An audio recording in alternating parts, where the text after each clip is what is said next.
you, Dom. My name is Abby Heiser. I'm a student at University of Wisconsin-Madison, and today I will be talking about assessing EMIT observations of harmful algae in the Salton Sea. So first, a brief overview. I'm going to start with background, go through data, methods, analysis, and then finally a discussion of results.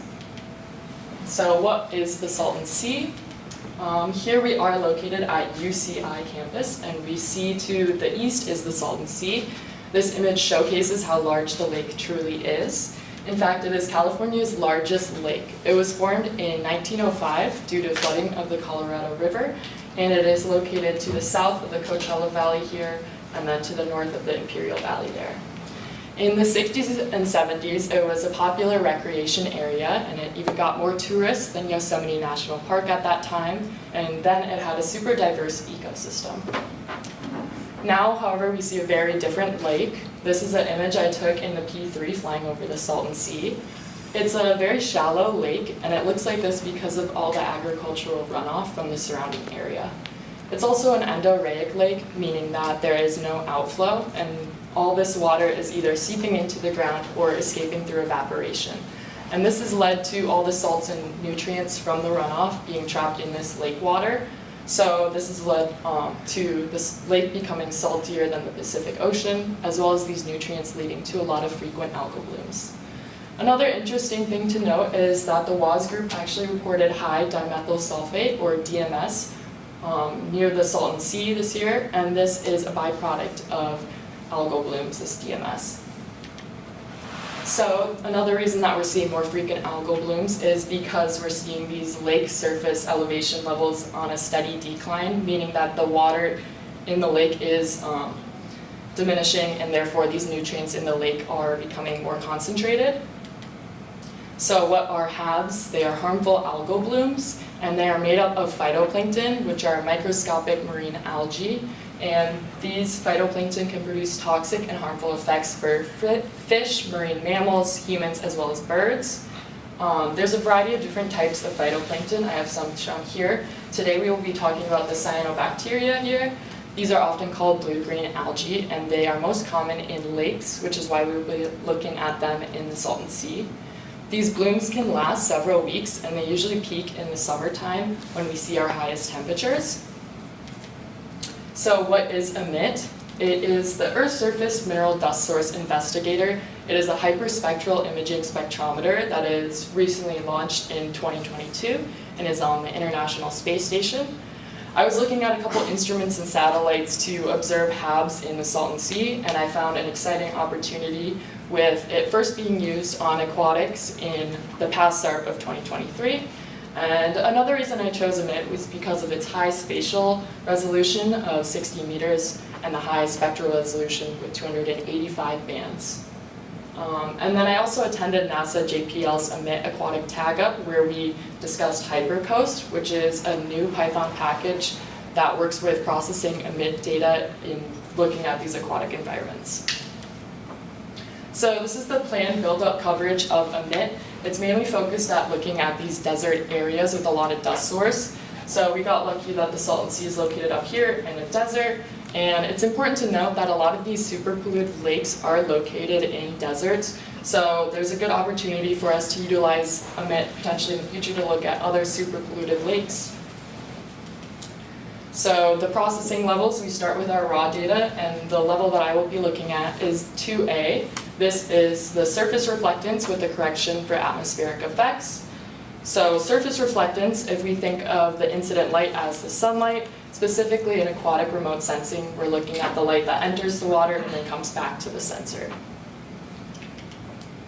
So this is the EMIT reflectance at 680 nanometers. This is showing how we see our brighter clouds due to high reflectance. And then again, relatively bright sandy regions. This is what EMIT was built to look at, these brighter surfaces. However, we're going to be looking at the Salton Sea here, which is optically a lot darker. So my first step was I applied a couple masks to get rid of clouds, aircraft, as well as interpolated data.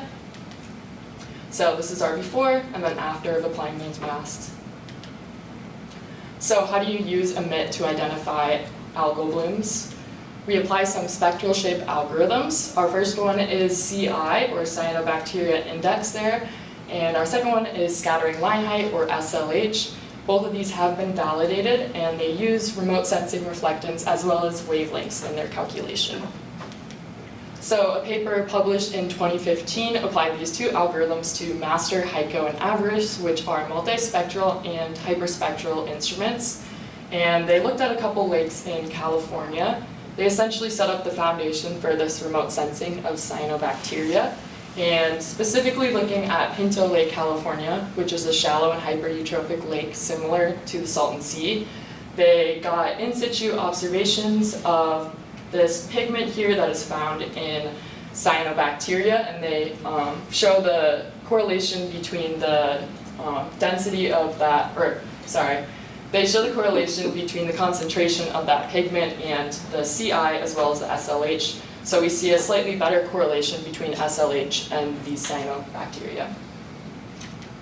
So the first one, CI, any value greater than 0 is going to indicate an elevated density of cyanobacteria. And the higher the CI, the higher the density.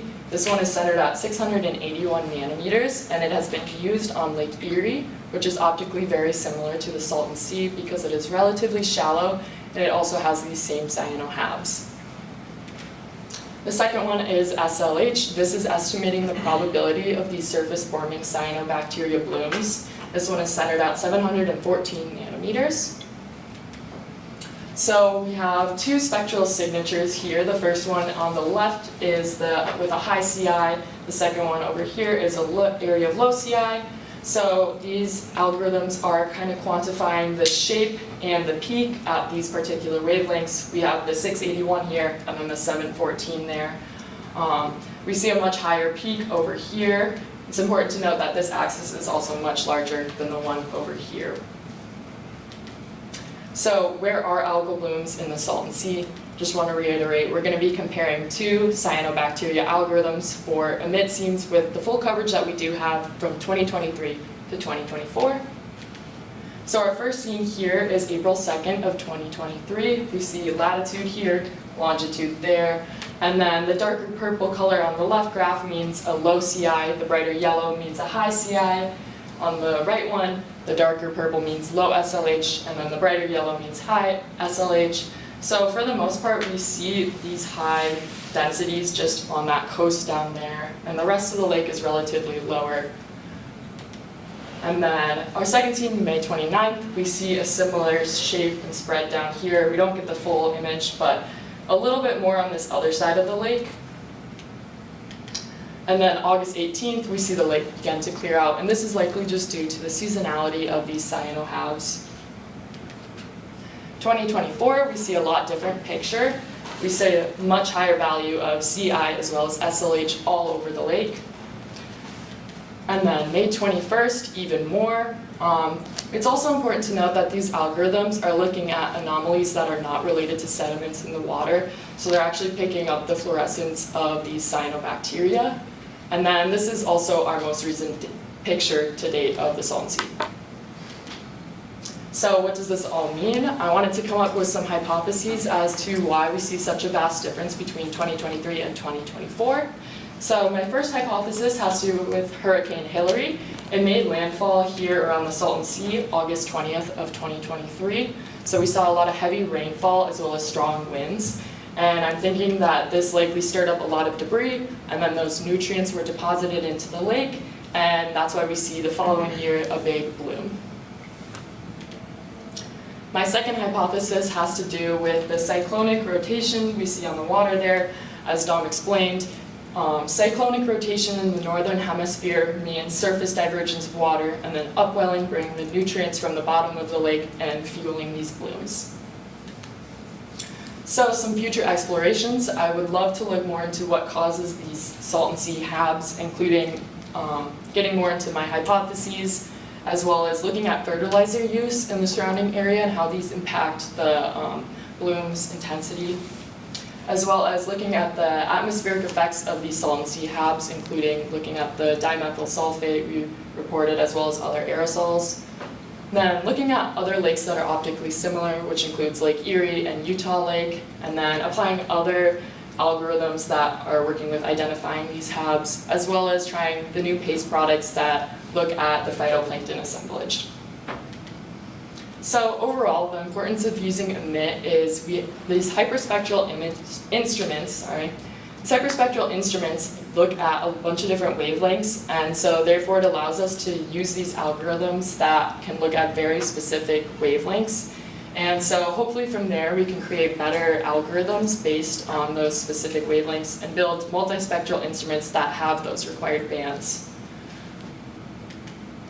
So I'd like to give a special thanks to Lori and Henry for all their help throughout this project, as well as the many other wonderful people that set up NASA's SARP.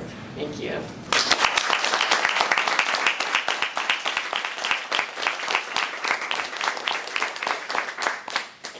Yeah. So you showed how in May of 2024 there's this big bloom. Mm-hmm. How long after the data are collected are the data available? I mean, I'm just thinking that we were there in June, mm-hmm. Late June, wondering, it'd be nice to go when there's a bloom. Yeah. So the question is that how do we know? How would we?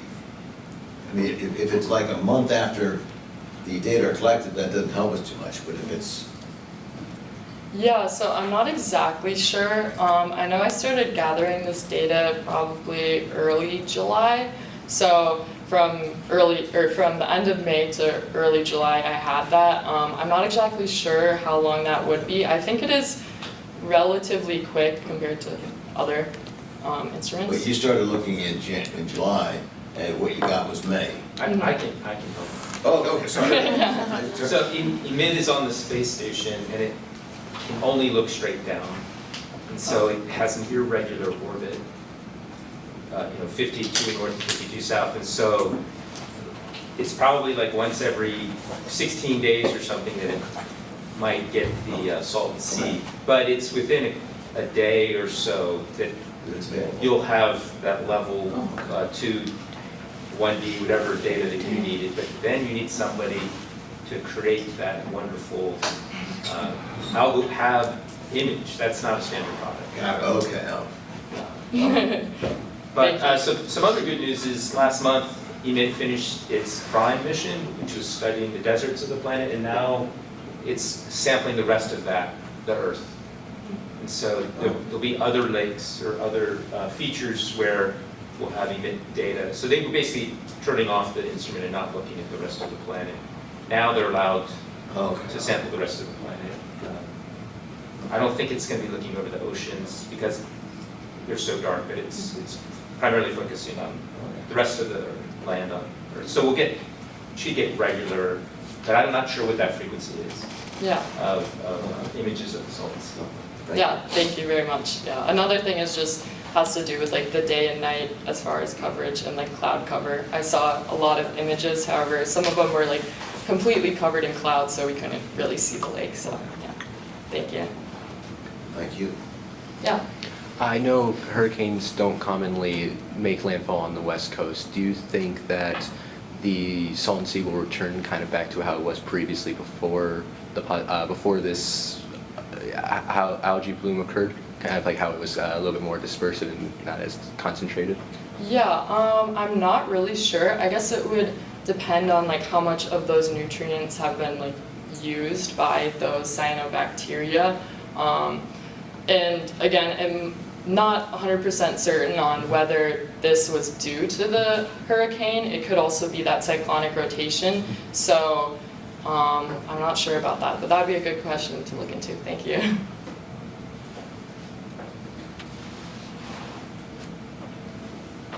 Yeah. So if I'm not mistaken, the Salton Sea is shrinking, correct? Mm-hmm. Do you think that will have any effect on these algal blooms?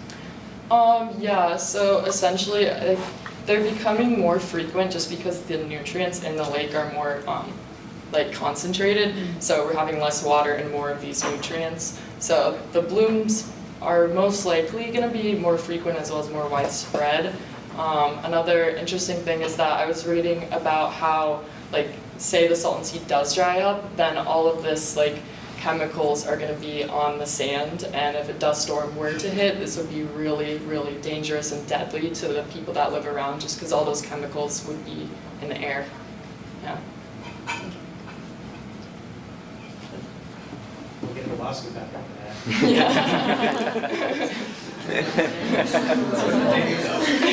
SARP reunion of the Salton Sea. Any other questions?